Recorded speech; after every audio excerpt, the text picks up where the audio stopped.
Assalamualaikum warahmatullahi wabarakatuh. Saya Hadijah Azakia dengan NIM 20. Saya Hermina Skolastika Janu dengan NIM 40. Saya Rika Permatasari dengan NIM 26. Kami akan mensimulasikan model pembelajaran 5E dengan materi larutan asam, basa, dan garam.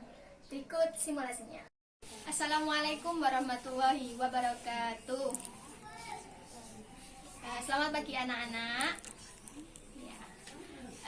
Baik ya, sebelum kita mulai pelajaran kita kali ini, silahkan untuk ketua kelas memimpin doa. Silahkan. Ya, doa dimulai. Baik, alhamdulillahirabbil alamin. Allahumma shalli ala Muhammad wa ala Muhammad walhamdulillahirabbil alamin. Teman-teman, gimana kabarnya? Baik ya. Selama PPKM ini semua di rumah kan ya?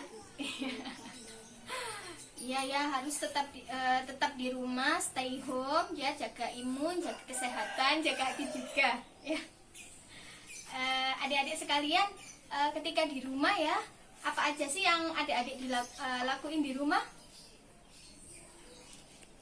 Iya ya, pasti ada yang bantu-bantu, bersih-bersih gitu ya. Harus bantu-bantu orang tua juga di rumah, karena ya ini ya, kita harus memaksimalkan kita meskipun hanya di rumah saja. Selama di rumah kan ada yang bantu-bantu orang tua, kan pasti ada yang bantu-bantu di dapur kan. Nah, di dapur itu teman-teman nemuin bahan-bahan apa aja sih di dapur? Ya itu ya, ada banyak banget ya bahan-bahan di dapur itu. Di bahan-bahan itu ada soda kue, ada jeruk, ada pencuci piring, ada garam. Itu mengandung beberapa kandungan. Salah satunya ada kandungan asam, ada basa, dan garam.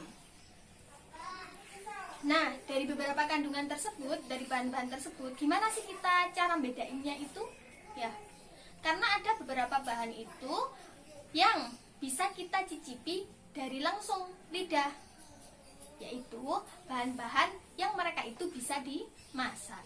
Nah, untuk bahan-bahan yang tidak bisa dimasak, kira-kira kenapa ya mereka itu tidak bisa dicicipi dengan lidah?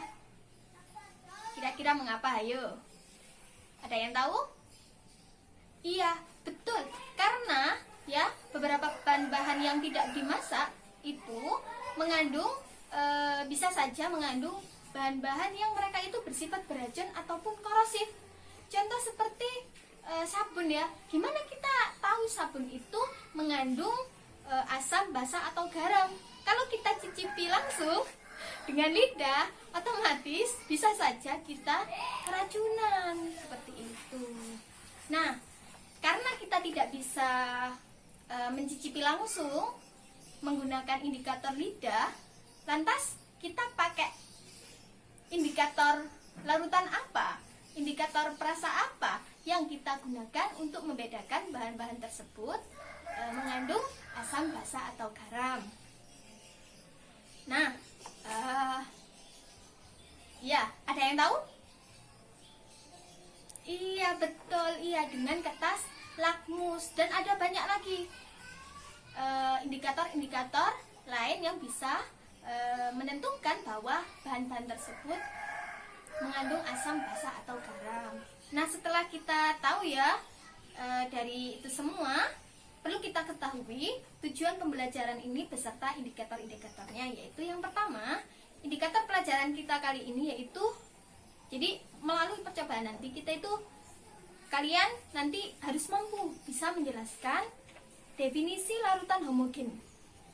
Itu yang pertama. Terus yang kedua, untuk menjelaskan gimana sih perbedaan larutan asam, basa, dan garam, dan juga bisa menentukan bahan-bahan tersebut itu mengandung asam, basa, ataupun garam.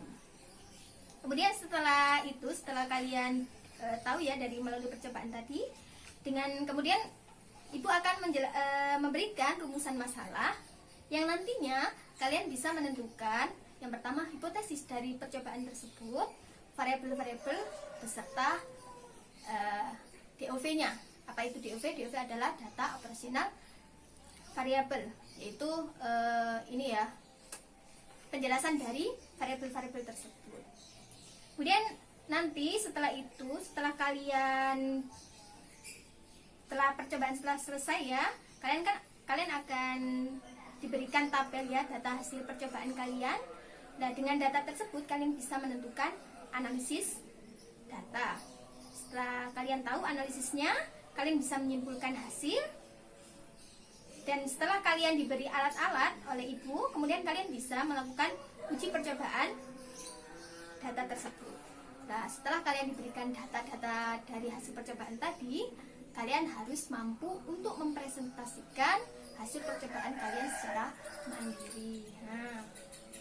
Nah, sekarang ya, setelah ibu ini ya jelaskan tadi ya dari awal sampai akhir, silahkan untuk membuktikan percobaan setelah ini ya, kalian nanti akan dibagi per kelompok. Jadi satu ini ya, silahkan setelah ini kalian bagi ya, satu kelas ini satu kelompok, di mana satu kelompoknya itu terdiri dari 4 sampai 5 anak ya. Setelah ini yang mana nanti percobaan kalian harus sesuai dengan LKPD yang ibu beri. Baik, saya akan membagikan LKPD kepada kalian. Satu kelompok akan mendapatkan 1 LKPD.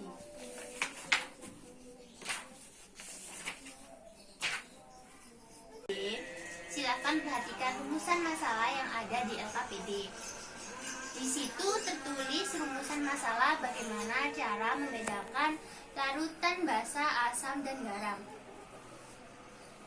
Perlu kalian ketahui, rumusan masalah juga mempunyai rumus, yaitu perlu ada variabel manipulasi dan variabel respon. Variabel manipulasinya adalah larutan, di mana larutan ini dapat kalian temui nanti pada jeruk, soda kue, dan lain sebagainya.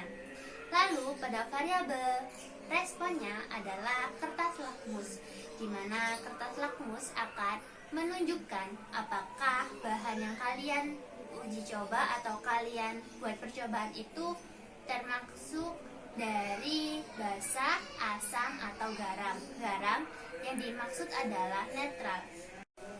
Setelah memahami rumusan masalah, waktunya kita memahami atau menentukan hipotesis dari rumusan masalah. Selain dari rumusan masalah, hipotesis juga mempunyai rumus sendiri, yaitu jika maka. Jika variabel manipulasi, maka variabel responnya apa? Nah, setelah menentukan hipotesis sesuai dengan rumusan masalah, waktunya kita melakukan percobaan. Percobaan ini dimaksudkan untuk menguji hipotesis kalian benar atau salah. Dalam percobaan, kalian harus saling bekerja sama antara teman satu kelompok. Selanjutnya, kalian akan melakukan percobaan. Langkah percobaan sesuai dengan yang ada di LKPD. Setelah mendapatkan data, kalian akan menganalisis data tersebut. Bagaimana caranya menganalisis? Caranya dengan menjawab pertanyaan analisis di LKPD. Ada 6 pertanyaan, silakan dijawab. Dari jawaban tersebut dapat kalian gunakan sebagai analisis hasil percobaan yang telah kalian lakukan. Kemudian kalian akan melakukan presentasi dari data hasil percobaan yang telah kalian lakukan. Cara penyampaiannya bagaimana? Cara penyampaiannya dapat menggunakan kata-kata kalian sendiri dan semenarik mungkin. Dan juga dalam presentasi tersebut kalian bisa menambahkan pengalaman kalian ketika melakukan percobaan, seperti mencicipi bahan masakan yang bisa dimakan, seperti itu. Karena pengalaman setiap siswa berbeda, kalian bisa menemukan konsep baru. Dari konsep baru, kalian bisa menerapkannya ke kehidupan sehari-hari supaya kalian lebih peka terhadap lingkungan sekitar. Untuk lebih memahami lingkungan sekitar, Saya telah memberikan beberapa pertanyaan di LKPD. Dari jawaban pertanyaan tersebut bisa kalian buat untuk bahan diskusi. Setelah kita melakukan percobaan hari ini, apa yang kalian pahami tentang pelajaran hari ini? Ada yang bisa jawab? Oke, jadi baik. Setelah kita melakukan percobaan hari ini, kita dapat memahami bahwa sifat larutan itu ada 3, yaitu ada asam, basah, dan garam.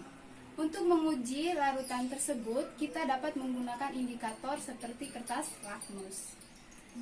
Untuk percobaannya hari ini sudah bagus, tapi dari hasil percobaan yang kalian lakukan masih belum sesuai atau belum tepat. Contohnya kayak hipotesisnya itu adalah jika kertas lakmus biru dicelupkan dalam larutan asam, maka akan berubah warna menjadi merah.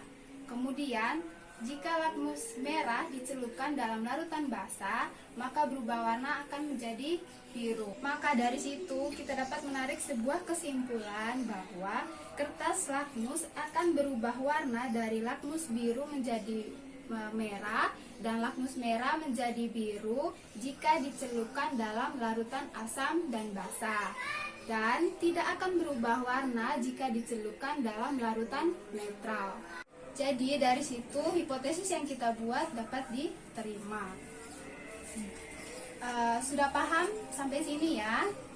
Kalau begitu saya meminta ketua kelas untuk maju ke depan dan memimpin kita dalam doa untuk mengakhiri pembelajaran kita hari ini. Oke, sudah. Sekian pembelajaran kita hari ini ya. Sampai ketemu minggu depan dan selamat siang.